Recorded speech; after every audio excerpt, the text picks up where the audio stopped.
So here's a story about a skinwalker, told by a skinwalker by himself.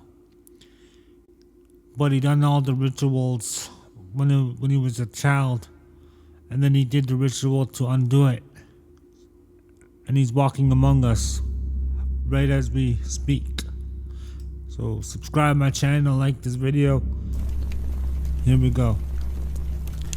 When there comes a time for a child to be born, there are several children that are sensitive, and those that are sensitive gets chosen.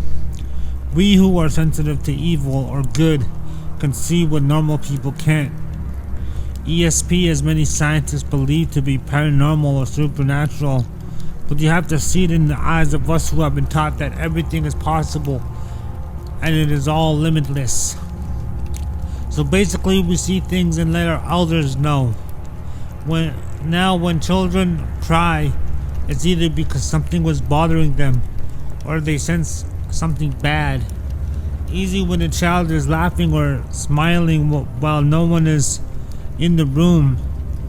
It could be a good spirit playing with them, or it could be a bad spirit playing with them.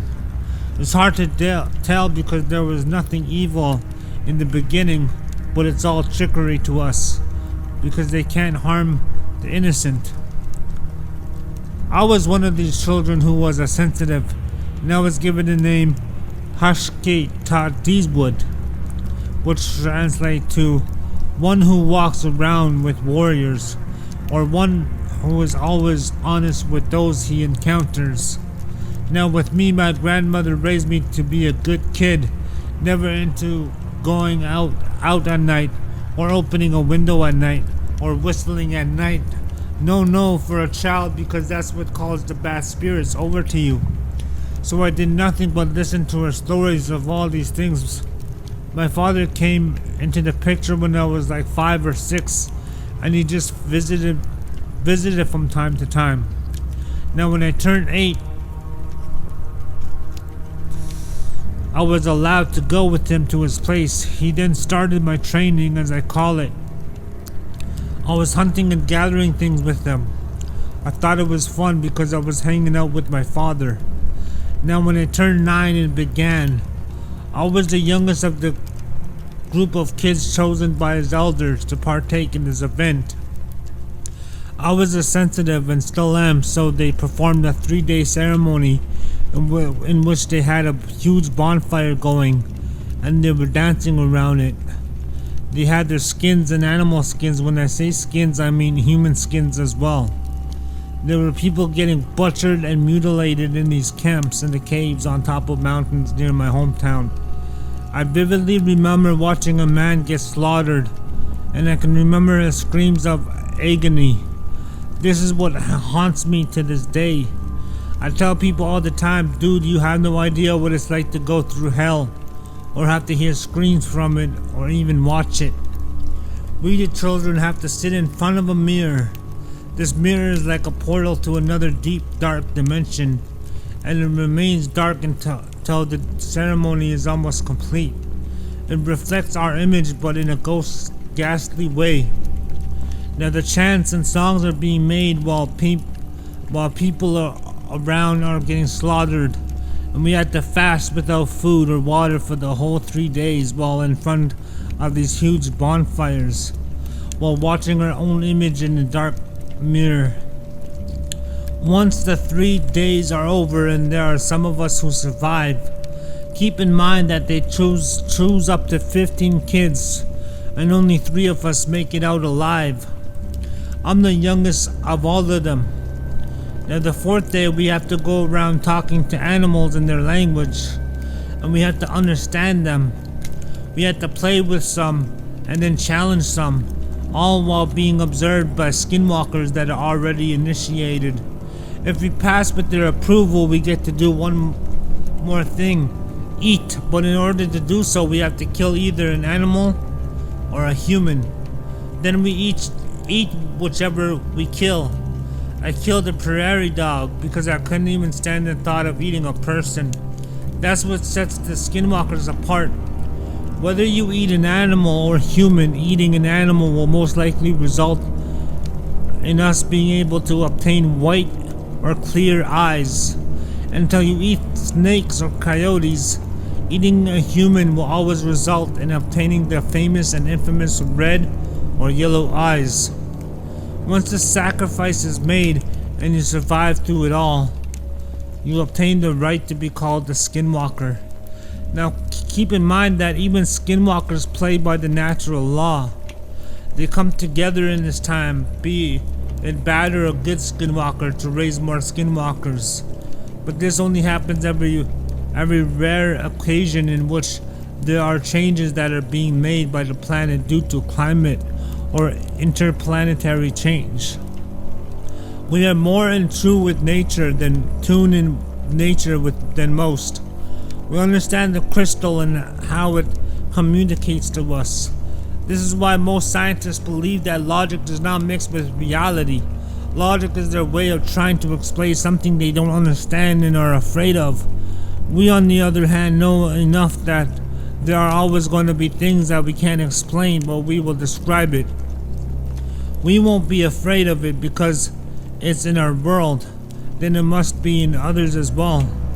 Meaning it was always there to begin with, so it's nothing new to the universe.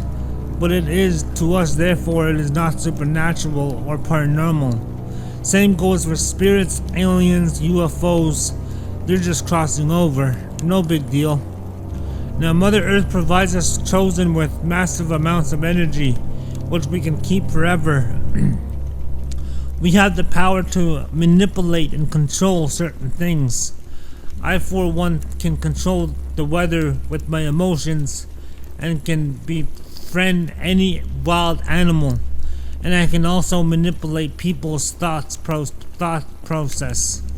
I was chosen with clear eyes and I was given a bald eagle feather. See, most don't know this, but you don't need the full skin to transform.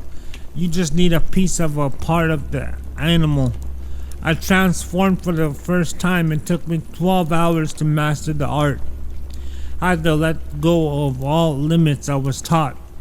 See, I was taught that I can only go as far before there would be no limits like they teach nowadays. But you have to let it all go in order to realize the beauty of shifting. Once shifted, you can fly as high as you see fit. It was great being 9 and flying over shiprock at high speeds. Having pure sight of everything was the best. Then I did something stupid. I transformed back while I was trying to land. I landed on my face hard. I stumbled a bit and I couldn't remember anything for a while. But then I caught my thoughts and knew what I had done. I was proud of myself. I was greeted back at the caves with joy and food, water. I enjoyed every meal afterward because I was hungry. The other kids had turned too. One transformed into a snake and the other was a cougar. We were happy until it came time to face the mirrors. I got in front of my mirror, stared into my own eyes, and saw a great glory, clear eyes.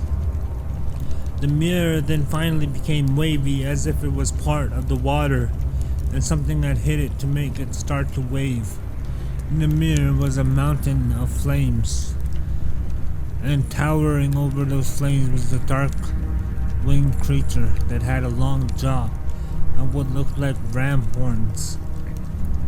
It stared at me and it called me its son, but it said my purpose was to help those in need and fight for the better good. Therefore, it rejected me and said that I was no longer its son, and it was gonna protect me from harm,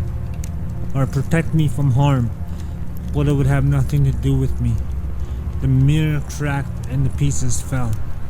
The other kids didn't have the same experience. Their mirrors were returned to normal, so I guess I was the one that the mirror decided to show this image after all. All this, my dad took me back to his house, and we slept with the doors open. I didn't care, I was practically invincible, and had this thought that I could do whatever I wanted and I was fully protected. But I snapped.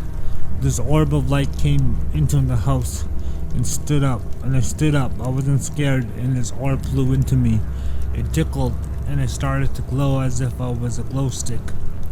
I walked out and I saw a face form out of dust in front of me. It was a man. He spoke to me saying that he was the creator and that what had happened was for the best, and then I was to be honored to protect the people when I transformed. I was excited and I didn't want to believe it was the creator speaking to me, so the orb left. I went to sleep. Next day, I got back home to my mother's and I told her everything. She freaked out and took me to a medicine man fast. I got all the ceremonies done to reverse it all, but I feel that it's stuck with me and that I can still transform. I haven't tried it, but if you knew what it felt like, your body thirsts to do it again. So on occasions I clear the clouds and make sure no animals harm people. I hope this helps you in your quest to seek the truth on your end, but I'm pretty much covered on everything needed. By the way, 2012 is going to be a normal year. Same goes for 2013. It is the time for transition and coming of evolution. I'll tell you more, but I'll leave the rest to your research. Blessing from afar. Peace.